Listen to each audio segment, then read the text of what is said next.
مختصر یو آیات ورته وایم. آیات قرآن، چونکه قرآن داسې کتاب دی چې په دې باندې ټولو اتفاق دی. سلیمان علیہ السلام مبارک او بلقیس قصه سورت نمل پارا نمبر 19 کې تاسو وګورئ. خپل ماشاءالله ټول ایجوکیټډ یې، تعلیم یافته یې، لږه ترجمه خو به لرځي. چې کله بلقیس ته دا مشرکه وه، کافره وه، سلیمان علیہ السلام ورته خط ولاږه او هدهد له یې خط ورکه او د خط کې دا لیکلي و چې ته د سلیمان علیہ السلام دین ته او د سلیمان علیہ السلام رب ته تسلیم شه. ستا عزت په دې باندې کمږي نه، ته به بیا هم ملکۍ. دا په یمن کې سبا یو ملک دی، د هغې بادشاه وه، د هغې مشره وه بلقیس. ته به بیا هم بادشاهی. اسلام خو انسان له عزت ورکوي. په دې باندې ستا په بادشاهت کې یا ستا په پاور کې څه کمی نه راځي.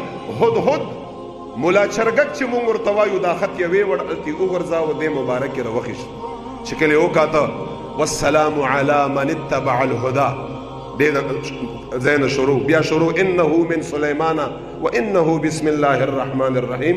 همغه خط رب کائنات په صورت نمل کې ذکر کړی دی. شروع یې کړ، وی سلیمان علیہ السلام خط را لګلی هدهد په ذریعه باندې چې راشه ایمان راوړه، زما رب ومنه، زما رب او دین ته تسلیم شه، ورنه هغې نه پس به بیا جهاد اعلان وي.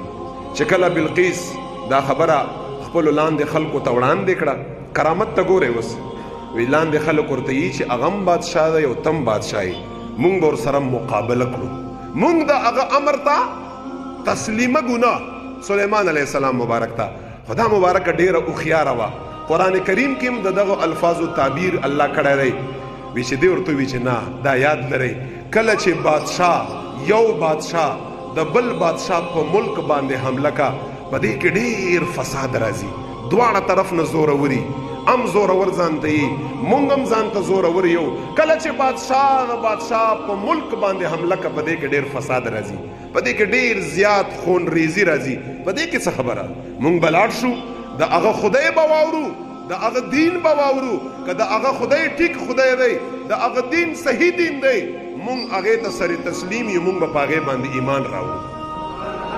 رب کائنات چاله سوچ ورکه په آخر کې. غرض هغوی ځان سره لشکرې او یو جاه و جلا او دا مبارکه را روانه شو بلقیس سلیمان علیہ السلام په طرف باندې. قرآن کریم ترجمه ورته کومه چې هلته حاضره شمه، دلته سلیمان علیہ السلام په دربار کې ناست دی او پیریان د سلیمان علیہ السلام تابعو، د هغه اصحاب د سلیمان علیہ السلام. خدای پاک ول یو عجیبه بادشاهي ورکړې وه، په هوا باندې رب کائنات بادشاهي ورکړې وه. هوا ته به وي چې راشه ما فلان ځای ته ورسوه، سترګو په رپ کې به یې ورسوه، داسې بادشاهي وه.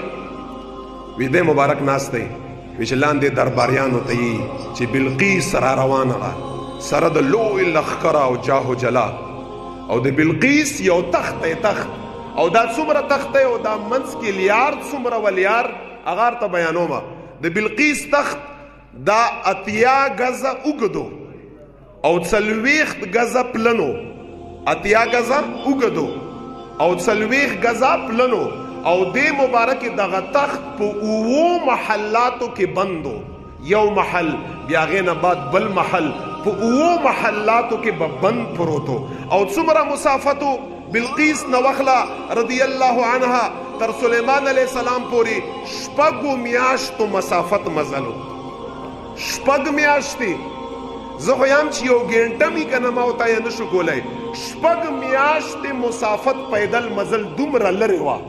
بلقیس مبارکه سلیمان علیہ السلام دلته یي، ما په دربار کې داسې یو رجل شته، یو صاحب شته چې کرامتن د بلقیس نه مخکې هغه تخت ما ته په دربار کې حاضر کا. 6 میاشتو په مسافت باندې یو تخت د بلقیس نه مخکې څنګه راتلی شي؟